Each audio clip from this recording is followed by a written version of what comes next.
All right, so we've got our Unit 2 exam coming up on Tuesday.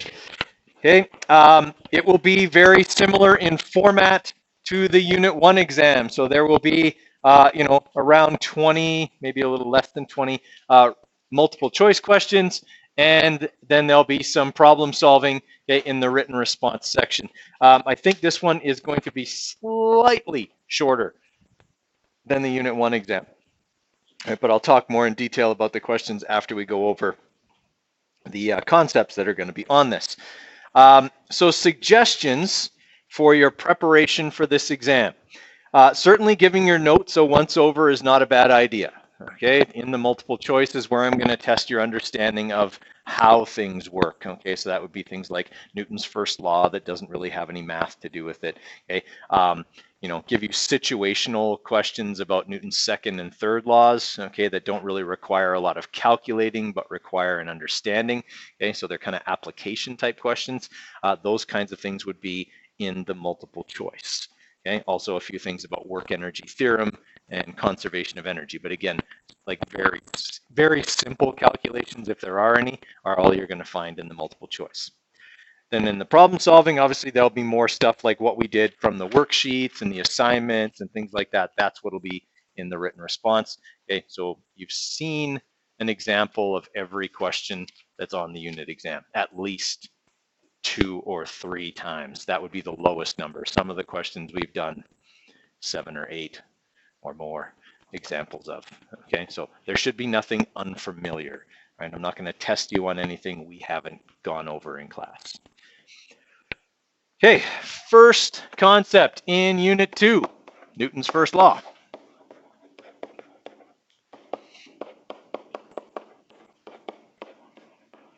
Okay, which is inertia. Talks about all situations where F net is what? Right. Okay, so Newton's first law governs all situations where the sum of all forces is 0. So an object that is being governed by Newton's first law will be doing one of 2 things. What are those 2 things? Not moving at not just a constant speed, a constant velocity, because direction matters, right? Okay, so moving either at a constant velocity or not moving at all, okay, there can be no acceleration when the net force is 0. What determines your inertia? Your mass, right? The more of it you have, okay, the more mass you have, the more inertia you have, okay? That's something else that would be important to remember about Newton's first law. So again, this is going to be strictly from an understanding standpoint, okay, on the unit exam. There's not much else to say about Newton's first law. There's lots to say, however, about Newton's second law, since we spent a good portion, half of the unit, on it. Okay, so Newton's second law governs situations where F net is something other than 0. It can be calculated by multiplying mass and acceleration, or by finding the vector sum of all forces.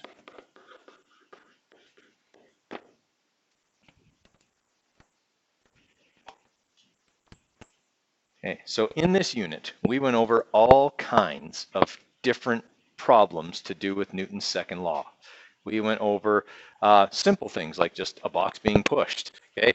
And then we kind of advanced on that, saying, okay, this box is being pulled, but it's being pulled at an angle, and there's friction, and there's gravity, and there's normal force, and I got to figure out which way they all go and how they contribute to its acceleration, okay? And certainly there could be a question like that on your unit exam, very much like the one that was on the Newton assignment about the box being pulled horizontally along the table, okay? Because that would test Newton's second law, it would test your vector stuff, it would test your understanding of friction, okay, all of those kinds of things. So, you could certainly expect to see something like that, okay, on there. Wait, which question? Which question on the... Like question number 9 on your assignment. The one with the box being pulled horizontally along the table by an angled force, okay? So, yeah, definitely there could be things like that, but what's my favorite kind of Newton's second law question? Inclined planes.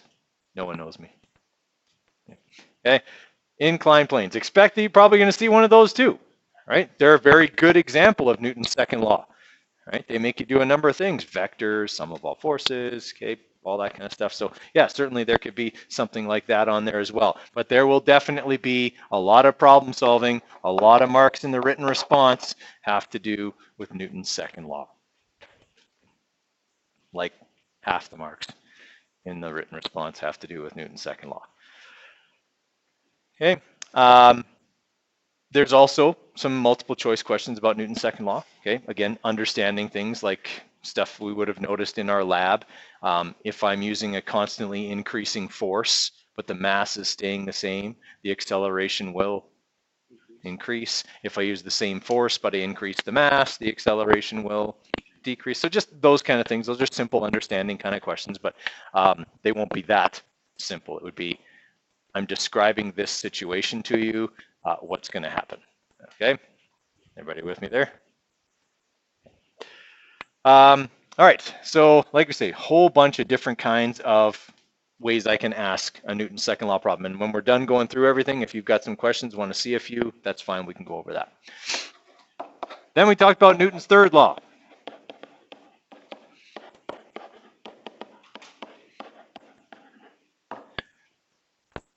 All right, there are several multiple choice questions involving your understanding of Newton's third law. Okay, and Newton's third law says that every action has an equal and opposite reaction. If I push on the wall with 100 newtons of force, the wall pushes back on me in the other direction with 100 newtons of force. Okay, so we definitely need to understand that. We need to be able to identify situations where it applies, okay, and know what that's going to mean for the objects involved in that situation. Okay, we several times use the example of a collision between a smart car and a semi-truck. Okay, obviously the effect on those two objects is very different, but what is exactly the same? The force. Doesn't seem like it. It's very counterintuitive when you see one thing essentially vaporized and the other thing not affected at all, but the force is the same. Okay, what's different is the acceleration because of the difference in mass. Okay. So understand that there's not much problem solving to do with this. And in the end, when there is problem solving to do with Newton's third law, it's really just a Newton's second law type of problem. It's a vector sum of all forces, find acceleration, that kind of stuff. Okay, after Newton's third law, we talked about work energy theorem.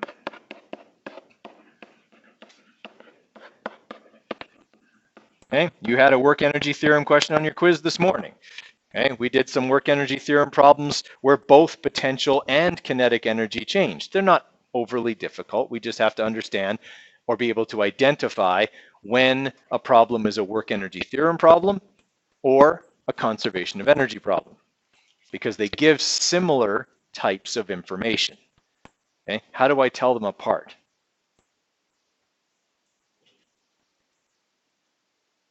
What's going to happen in a work energy theorem problem that's not going to happen in a conservation of energy problem? Right. There's going to be a change in energy. And very often in a work energy theorem problem, I'll be given force. Will I ever be given that in a conservation of energy problem? No.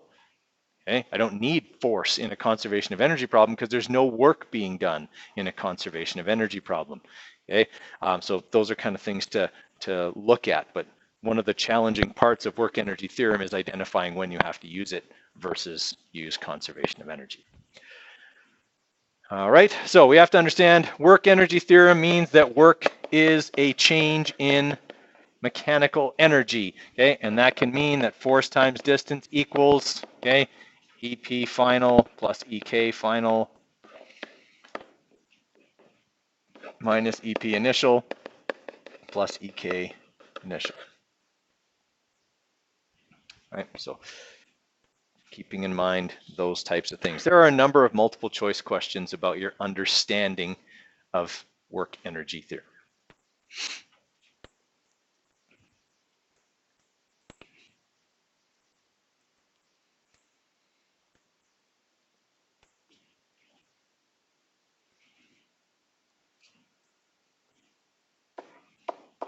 Okay, we only spent like a day and a half on this concept, but Doesn't mean it's not on there, but we only spent a day and a half on it because you already know how to do it.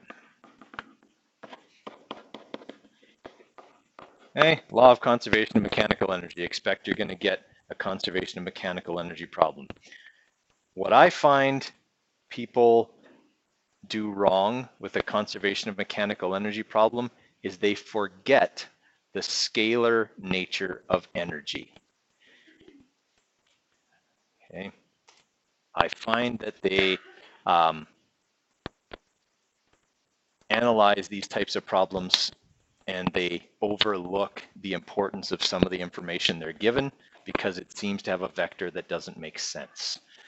Okay, remember that energy is scalar. If I'm moving at 21 meters per second horizontally, or 21 meters per second vertically, or 21 meters per second at 45 degrees above the horizontal, do I have the same amount of kinetic energy? Yes. Okay, energy is scalar. All right. If, for example, I was to jump out of a plane that's moving horizontally at 50 meters per second, okay, do I have kinetic energy? Yes. Okay. I also have potential energy, assuming the plane's not on the runway. Okay. I probably wouldn't jump out of it then. All right. I probably wouldn't jump out of it, period. There's no reason to jump out of a perfectly good aircraft. So remember that part of it, okay? That energy is scalar, okay? Because I just find that people overlook that part, okay, sometimes. All right, and then the last thing we talked about yesterday was power. Remember, there's not really any problem solving to do with power. You just need to understand that power is how fast work gets done, not how much. Okay? That's it. There's only 6 main topics in that unit, but we spent so much of that unit on 2 of them, Newton's second law and work energy theorem. Okay? Between those 2 things, that was probably 80% of the unit. Okay? And the marks on the unit exam are distributed accordingly. Okay, those 2 things represent more of the marks on the unit exam than anything else by a significant margin. Right? Okay, I will talk about the test specifically, and then I will take some questions from you guys.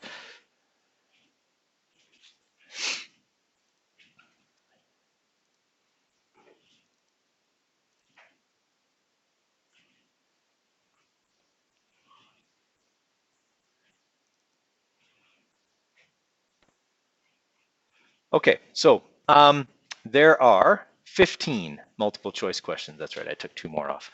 So there's only 15 now, there were 17, I took 2 off. So 15 multiple choice. In the multiple choice, I'll be asking you about Newton's first law, Newton's second law, work and energy, Newton's laws, energy, Newton's laws, Newton's laws, Newton's laws, Newton's laws. Seeing a theme here? Newton's laws, work and energy, Newton's laws, work and energy, power. Lots of Newton's laws and work and energy in there. Okay, written response. Okay, so in our written response questions, we are looking at, okay, we are looking at 6 problems. Okay, some of them have an A and a B, some don't. Actually, 3 of them, half of them have an A and a B, the other half don't. All right, so Newton's second law, Newton's third law, Newton's second law, Newton's second law, work energy theorem, conservation of energy. Okay. Sometimes, though, in a part B, I may incorporate a work energy theorem problem with the results you got from a Newton's second law problem. Okay. Or I could put in a work energy theorem thing with the conservation of energy as a part B. Okay. Or a Newton's second law thing as the end of a conservation of energy question as a part B. Okay. So I do combine sometimes a couple of things into the question. There's 44 marks in the written response. Okay. So the entire test is out of 59. I think your kinematics test was out of 68. Okay, so this one's shorter.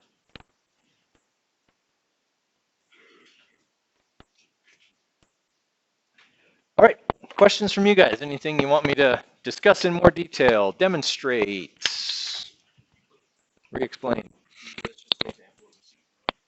A Newton's second law question? Okay.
All right, that's too big.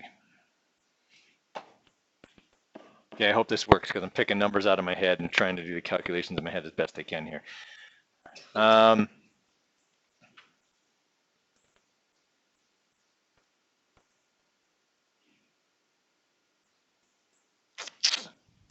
think I have to give you this.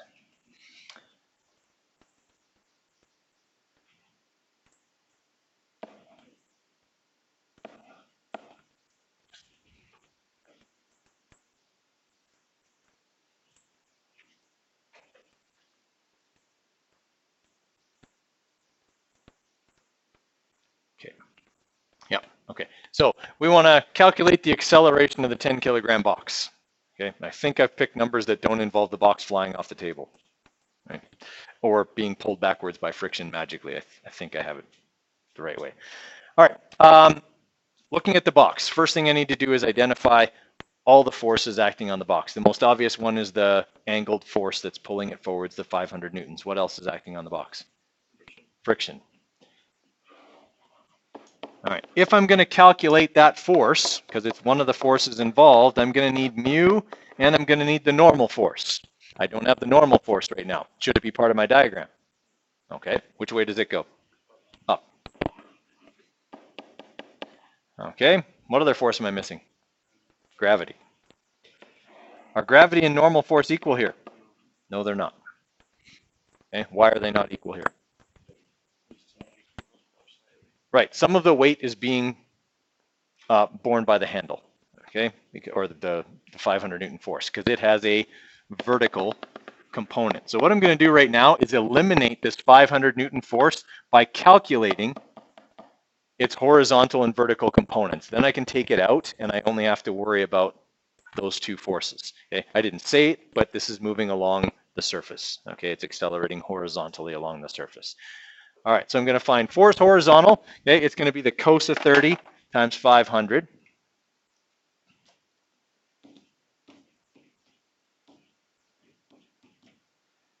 All right, so that's going to be 433 newtons. Okay, force vertical is going to be 250 newtons. All right, so I can put that now here. Actually, it should be shorter.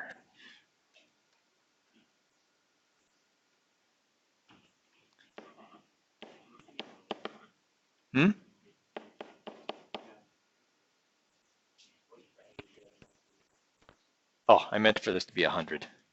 Sorry. For this to be, I had in my mind that it was 100, even though I wrote 10. Okay. Yeah, that'll work better because that's what I had in my mind. All right, so I've got 250 newtons worth of vertical force here, okay? And then my normal force, because this is not moving vertically at all, is going to be 981 minus 250. All right, so 731 newtons.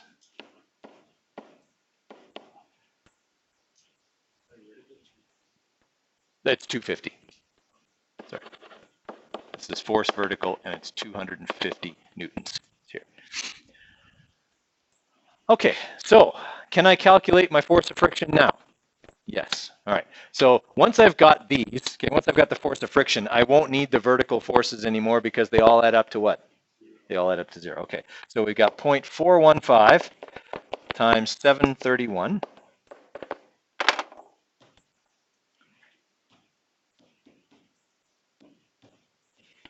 All right. So my force of friction is 303.365 newtons. All right. So now I've taken care of that, taken care of that, taken care of that, and that. Okay, I'm only worried about, I've got 433 forwards, I've got 303.365 backwards. Now I can find my what? My F net. Okay, so F net will be 129 point something, right? 433.0127019 minus. Okay, so 129.648 newtons. Okay, and then I could calculate the acceleration F net divided by m. So it's going to be 1.3 times 10 to the 2 meters. Sorry, not 10 to the 2, just 1.3. 1.3 meters per second squared forwards or along the table or something like that. Okay, that making some sense? Right, that would be, one like we did on the assignment. That would probably be 5 or 6.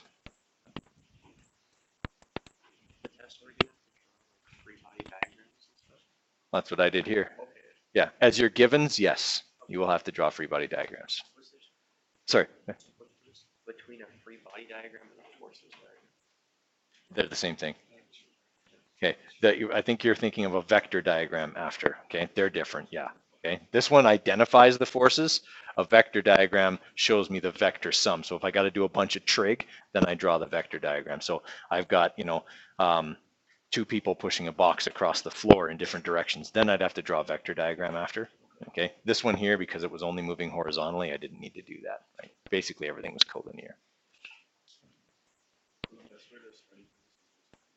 Yep. Do as many practice problems as you can. You got a bunch of them on the worksheets. You've got a bunch more in the review package that I put on Google Classroom on Tuesday. Okay, you've got your assignments you can look at. Yeah, lots of options there. All right, what else? Rest?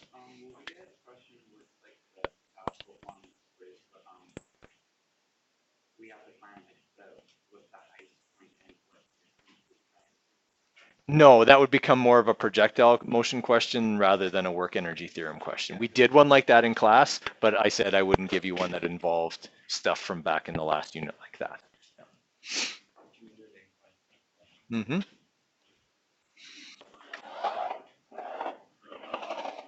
Energy or forces?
All right, so How will we know whether you want to do a force use or the context of the question would tell you. Okay. Because if it was an energy question, it would talk about 2 spots on the ramp. Right? This is giving you like the acceleration. It's giving you a lot of force information as opposed to, hey, compare this spot with this spot, right? Like a Newton's second law question is not going to be comparing two positions. All right, so we know the box is accelerating at 1.3 meters per second squared up the ramp. What can we calculate right now? F net. All right, let's do that. So I know my net force is going to be 20 times 1.3. All right, so my net force here is 26 newtons up the ramp.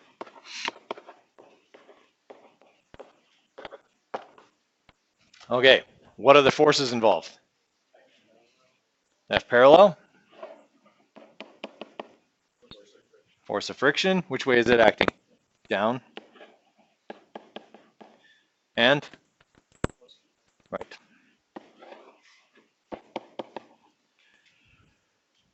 I'm looking for the applied force. I know what applied force, F parallel, and the force of friction add up to. Okay? They add up to 26 newtons up the ramp. So if I'm going to find FA, I need to know parallel and friction. All right. So I should probably go to my usual inclined plane triangle here. All right. This would be FN. This angle here is 15 degrees. This side's FG. Okay. This side's F parallel. Am I going to need all 3 sides here? yes? Yes. All right. So my force of gravity is going to be 196.2 newtons. Okay. And then I can find my other 2 forces here. So normal force is the adjacent side. So that'll be cos of 15 times 196.2. All right. So that'll be 189.515.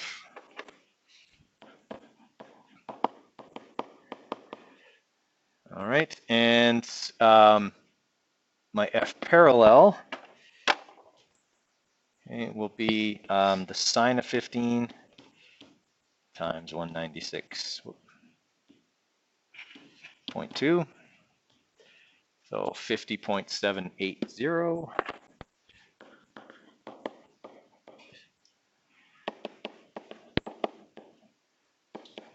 Okay. And what can I calculate now?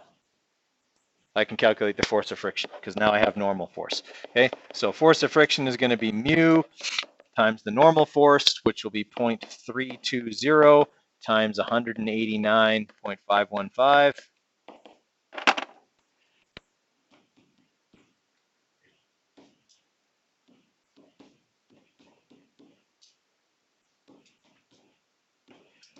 All right, so my force of friction is 60.64 newtons. So actually ended up being bigger than the force parallel.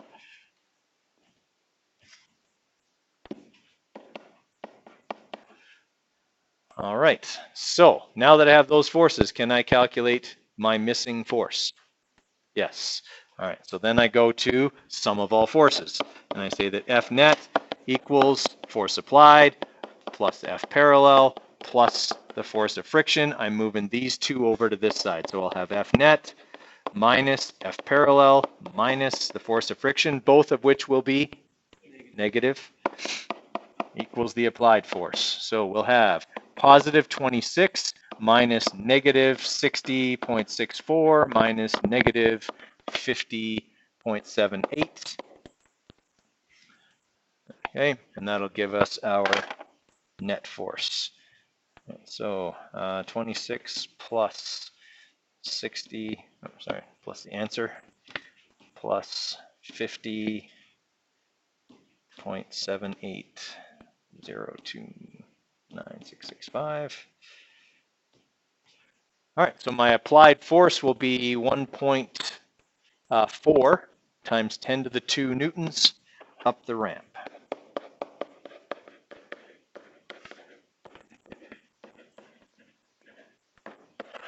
Okay, I'd say that one would be pretty involved, okay, giving you mu and having to have you calculate all of the parts of the internal triangle and all of that, okay, but not outside the realm of possibility.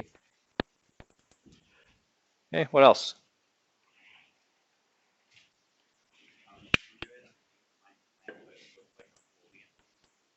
Okay. Mm-hmm.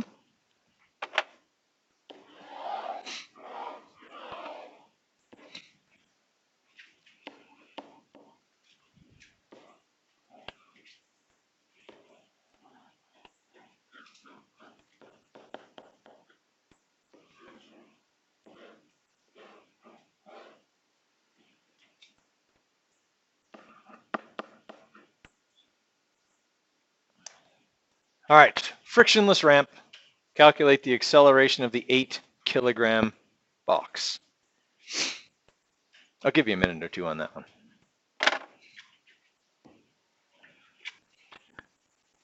So this is a system question. What do I need to remember about a system?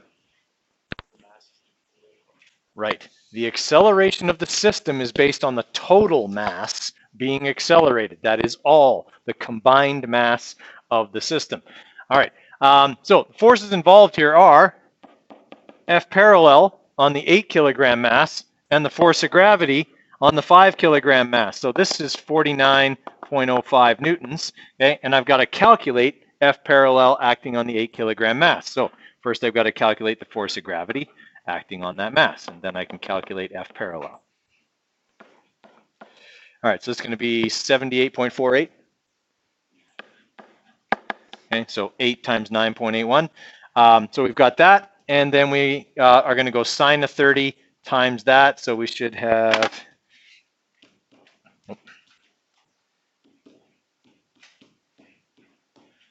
Okay, so 39.24 is our F parallel. Okay, because the sine of 30 is 0.5. That's why I divided it by 2. Okay, so I got 39.24 newtons going down the ramp, 49.05 newtons over the pulley over there. So now I simplify my system, and I say that this is 13 kilograms being pulled this way by 49.05 newtons, and this way by 39.24 newtons. Okay, that's what's happening in this system. So now I can calculate the net force. Okay, everyone all right with that? It's going to be 19.62 newtons. Okay, that'll be 49.05. Okay, minus, it's going to be 9.81, not 19.62, 9.81, 39.24. Okay, so we're going to get 9.81 newtons as our net force. Okay, now I take my net force, I divide it by my mass. Okay, so 9.81 divided by 13.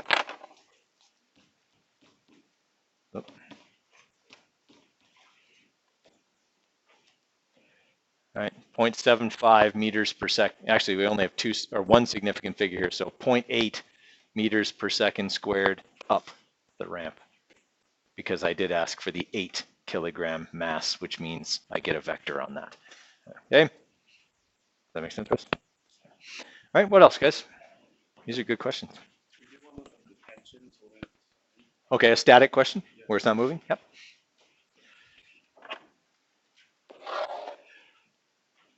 Okay.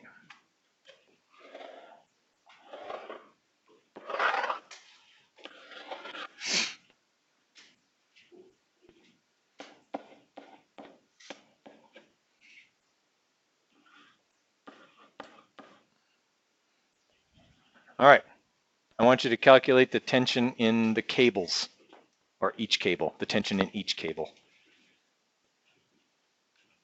Okay, so what do I have to remember in this question? Okay, so one of the things I have to remember is that the Y component for each cable is the same, and it's how much of this number? Half of it.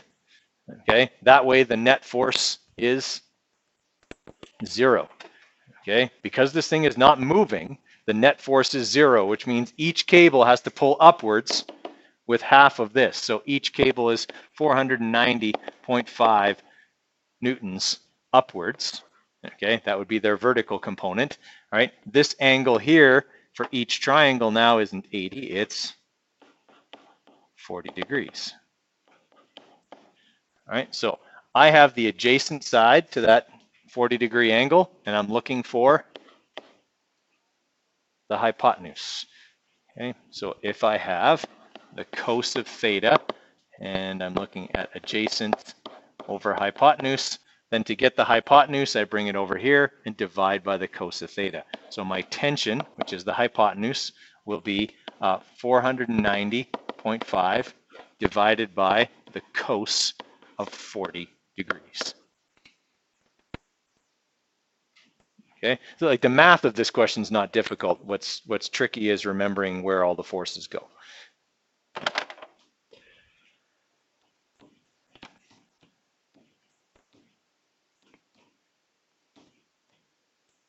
Okay, so we're looking at 6.4 times 10 to the 2 newtons in each cable. Okay. And 490 is half of this, right? Each cable is pulling upward so that the total upward force is 981. So each cable holds half of that. Okay.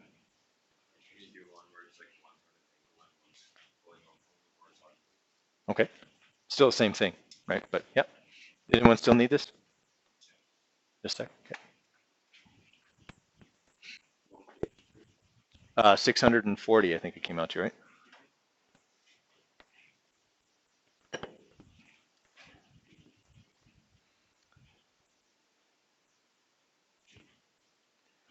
Okay, so all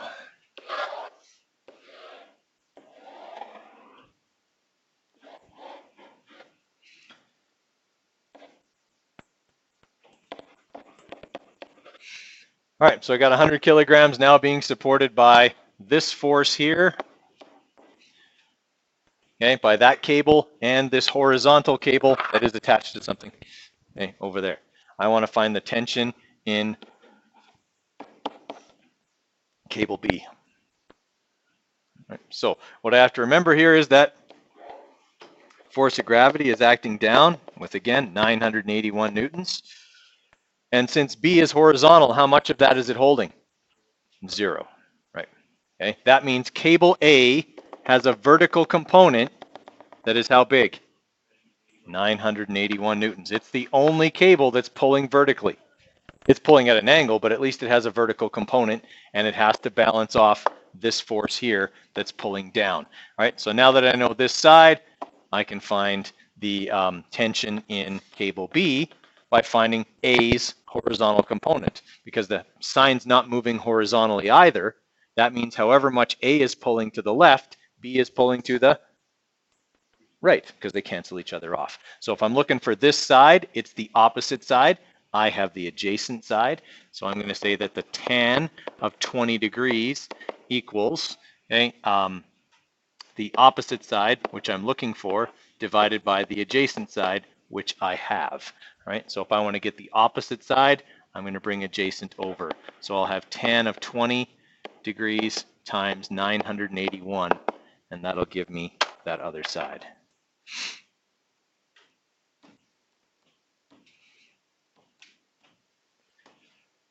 Okay, so 357, so 3.6 times 10 to the 2 newtons. Right. Unless the question was worded in what is the magnitude and direction of the pulling force supplied by cable B, then you would say cable B is pulling the sign to the right with 3.6 times 10 to the 2 newtons. Okay. All right, does that make sense, Cal? All right, what else, guys?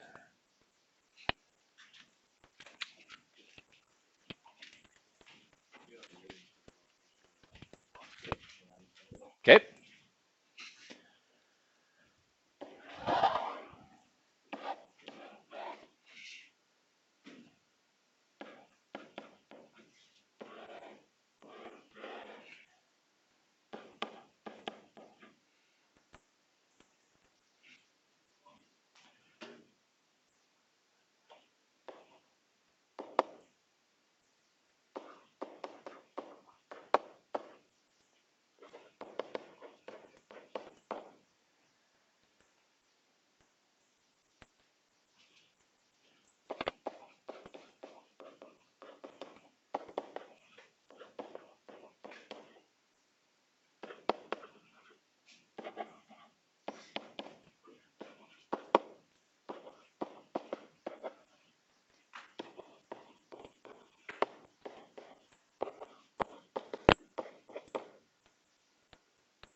I gave you enough information to do that one. Sorry, I had to run it over in my head.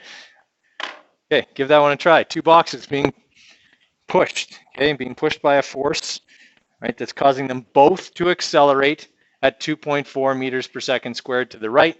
I want you to calculate the force that box B pushes on box A with, okay, and the force of friction on box B is 16 newtons. Which box should you use to solve this? Don't have enough information to use A. I don't know the force of friction on A. I have to use box B. I do not have enough information to solve this with box A. All right.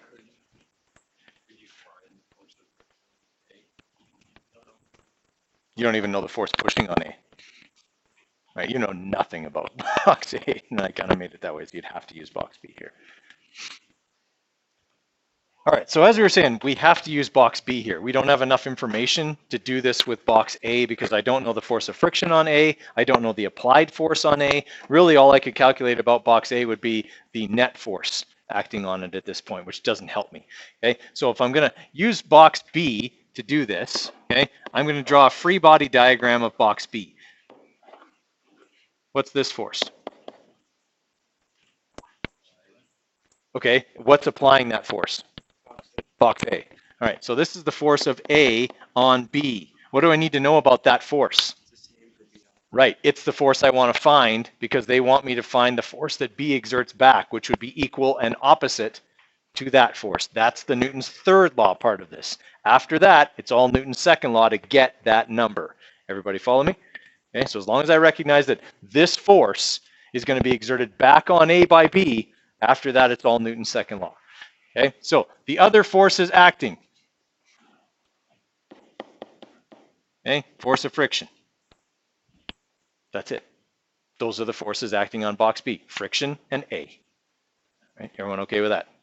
Right, on box A, there'd be more forces, right? There'd be friction going backwards, there'd be the applied force, and there'd be the force of B back on A, right? So in this case, it's easier to use this one because there's only 2 forces to deal with. All right, I'm going to find the net force acting on box B right now. Mass times acceleration, so 10 times 2.4, so the net force is 24 newtons to the right. Okay.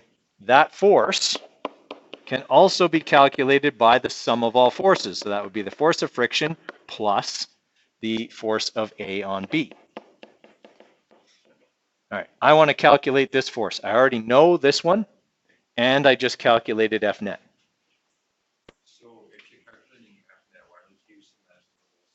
Because now I have to isolate just box B. I'm doing a Newton's second law problem on just B, because this force doesn't act on the whole system, right? It only acts on box B. So this number, the acceleration, is the acceleration of the system, but it's also the acceleration of the individual parts of the system. All right, so now I'm going to isolate the force of A on B by subtracting the force of friction. So I'll have F net minus FF equals the force I want to find, A on B. All right, so that'll be 24 newtons minus negative 14 is what I said? 16. All right, and I'm making it negative because it's backwards. All right, so that's going to be 40 newtons forward. Okay, so the force of A on B is 40 newtons forward. They want the force of B on A, so it's 40 newtons backwards or left. I think I gave you right and left in the question. So, okay, 40 newtons left, right? Mathematically, that's an easy question. You do an M times A calculation and a sum of all forces calculation, like you do in every Newton's second law problem. Okay, what's tricky is figuring out the individual forces in the system, right? Expect something like that on Tuesday. Spoiler alert. Okay. All right, anything else? That's a good one. I was wondering if anyone was going to ask a Newton's third law question. It's good. Okay, well, you got a couple of minutes left. Maybe look over that review package. Okay, remember that's in Google Classroom. Okay, and it's in the stream from Tuesday. So right here, April 9th, Unit 2 exam review package. It's just a PDF document. It's got some questions, old exam problems, things like that that you can work on. Okay, and then obviously what we did today.